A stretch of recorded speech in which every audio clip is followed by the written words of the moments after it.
Hey, if you were lucky enough to survive that horrible production from Week 14, now let's go into Week 15, the top waiver wire ads.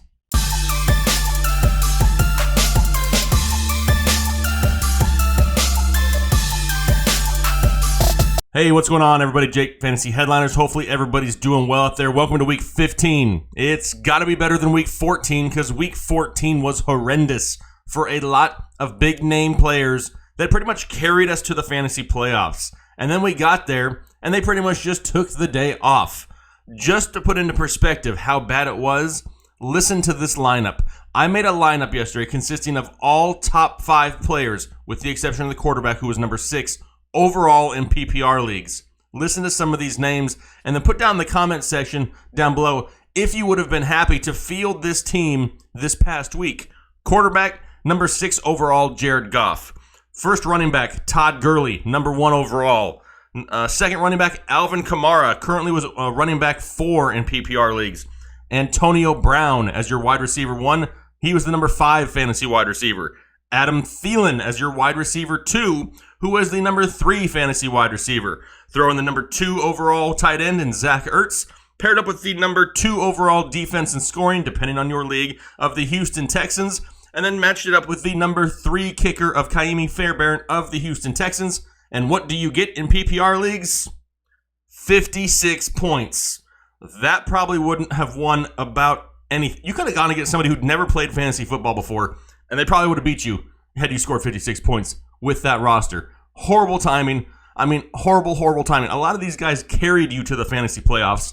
You got there, and then they just took the day off. Basically, this is the equivalent to getting kicked in the nether regions with steel-toed boots, like I mentioned in last week's video.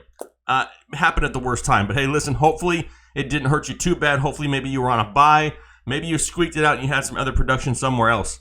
Going into Week 15, there's some guys out there on the waiver wire, a lot of who we've talked about before, but they're still, undervalued at their position. We're going to go through everybody here for the tight end, wide receiver, and running backs. Quarterbacks at this point, I'm pretty sure you're solidified. I just don't know if I trust Kirk Cousins anymore. Outside of that, let's get into the top waiver wire ads here for Week 15. All right, first running back we're going to talk about is going to be Justin Jackson of the Los Angeles Chargers, and I mentioned him a lot last week. I was a lot higher on him last week.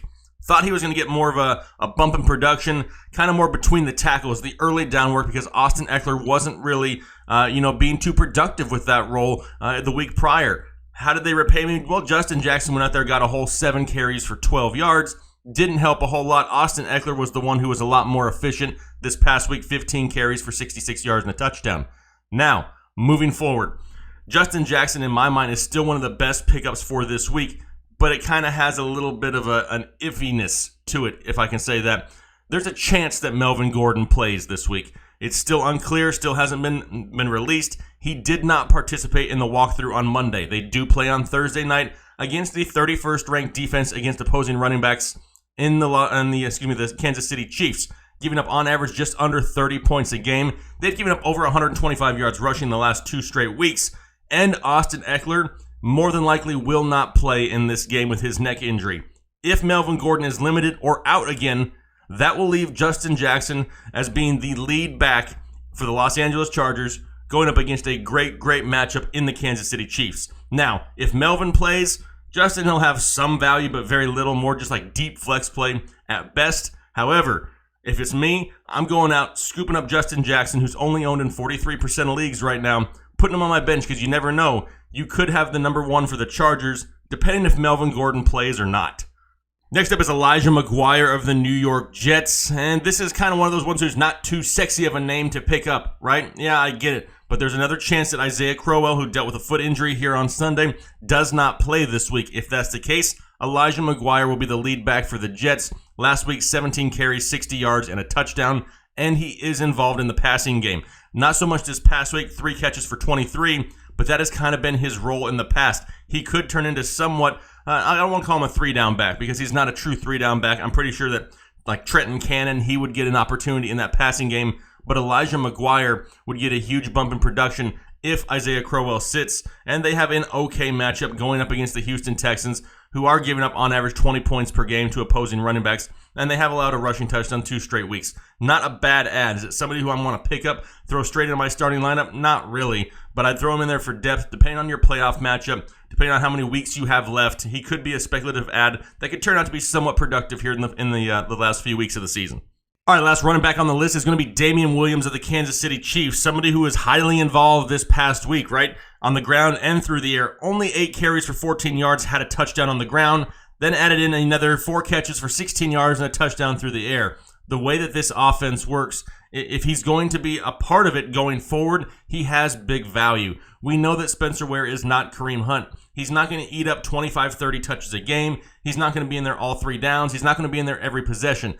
Damian Williams is somebody who could have some sneaky value going forward. Right now, only owned in 14% of leagues. And if you're in a PPR league, this could be somebody with some flex appeal going forward. This coming up week, they have the 19th ranked defense of the Los Angeles Chargers.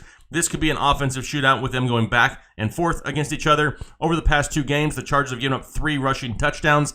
Damian Williams isn't a bad ad, and in deeper leagues could have some flex appeal here, even in the fantasy playoffs. Just pay attention to the practice reports, kind of see if we can get a gauge of how they're going to use these running backs, because Damian Williams put up some numbers this past week, and it wouldn't surprise me if they try to include him more going forward.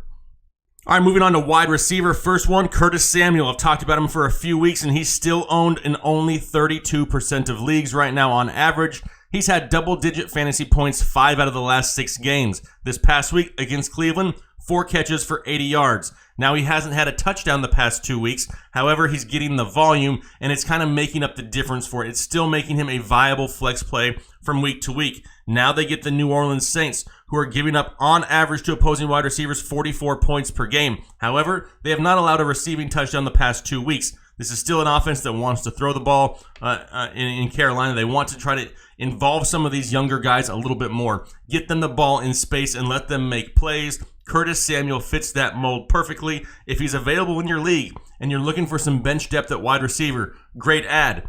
If you're in a league and you need a wide receiver, maybe you have somebody who's not producing, somebody you're sick of with, somebody who's just not providing what you need for them, Curtis Samuel may be out there on your waiver wire, and he may be somebody that you'd be willing to start here in week 15.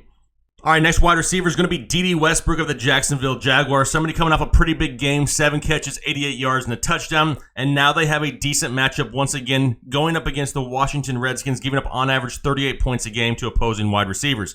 Over the past 3 games, the Redskins have given up 7 receiving touchdowns. It bodes well for Westbrook. He's highly available, only owned in right around 28% of leagues on average.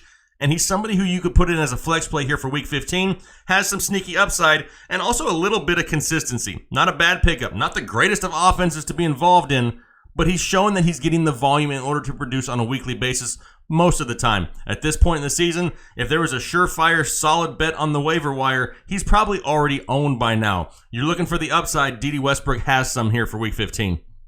I wasn't even going to include this last wide receiver because I just assumed he was over 50% owned. I mean, I figured he had to be right now, right? Dante Pettis of the San Francisco 49ers still only owned in 20% of leagues. Come on, people. This guy needs to be on a roster, and he needs to be in a starting lineup more than likely. He's done nothing but produce for 3 weeks. Ever since Goodwin and Garcon went out a few weeks ago, he's been productive. Now Goodwin comes back. Garcon's on IR. Pettis is going to get a chance rest of season.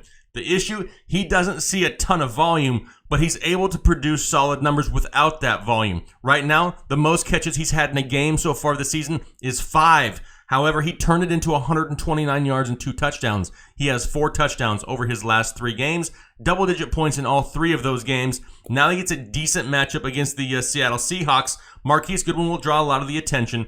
Dante Pettis is somebody who's got a lot of sneaky value that a lot of people aren't talking about, including the opposing defenses. They're just not giving him the credit he deserves quite yet. It's going to be another great week for Dante Pettis. If he's out there on your waiver wire still, somehow, if nothing else, pick him up and throw him on your bench. Block him from somebody else in the fantasy playoffs. This guy's capable of some big weeks. You don't want to be playing against him and have one of those weeks happen. All right, on to tight ends. The first one, Ian Thomas of the Carolina Panthers. And a lot of people, including myself, we're not expecting the game that we got from Ian Thomas this past week. 9 catches for 77 yards. A little bit more involved than I had thought. I figured more Curtis Samuel, more DJ Moore, not so much Ian Thomas. However, they looked for him, they utilized him, and he turned it into some decent production. They have a difficult matchup this week. They're going up against the Saints. And I know I said with Curtis Samuel, it's a defense that you can throw on. Well, they're really good against the tight end. Those athletic linebackers are really good at shutting down opposing tight ends. However, last week, we did see Tampa Bay get 2 scores from their tight end position. Before that, they hadn't allowed one since week 7. Definitely a solid defense if you're desperate for a tight end. Right now, Ian Thomas only owned in about 25% of leagues. If he's out there, you need somebody. He's a decent option here for week 15. All right, next tight end on the list is going to be Vernon Davis of the Washington Redskins. Now, it took 15 weeks, but it finally happened. Jordan Reed is hurt, and he's not going to be playing this week, so in steps Vernon Davis into that starting role in Washington. Now, yes, I know there's a little bit of a quarterback issue there. It looks like Josh Johnson's going to be the quarterback this week, but more than anything, the tight end has that ability to kind of be that safety valve for a lot of new quarterbacks coming in. It kind of gives them those short to intermediate routes, doesn't force the new quarterback to force the ball down the field. Vernon Davis could be highly involved in this game plan this week. It's a difficult matchup, though.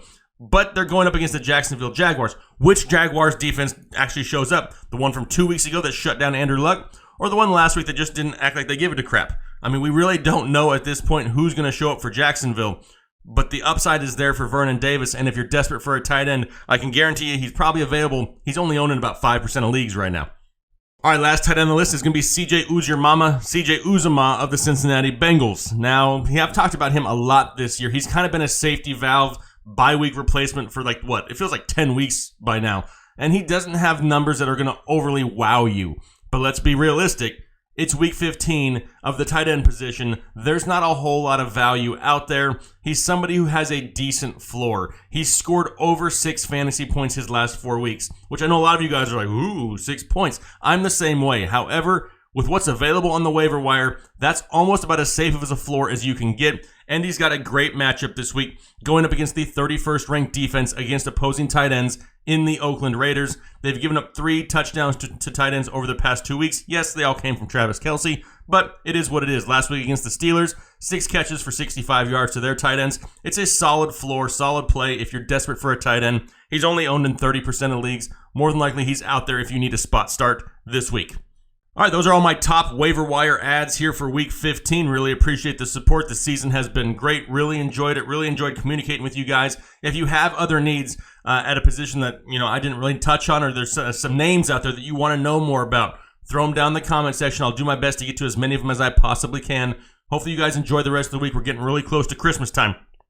Did you buy your Christmas presents yet? You better go Christmas shopping. Don't wait till the day before. I really appreciate you guys. We'll talk to you later. Have a good one. Thanks. Bye.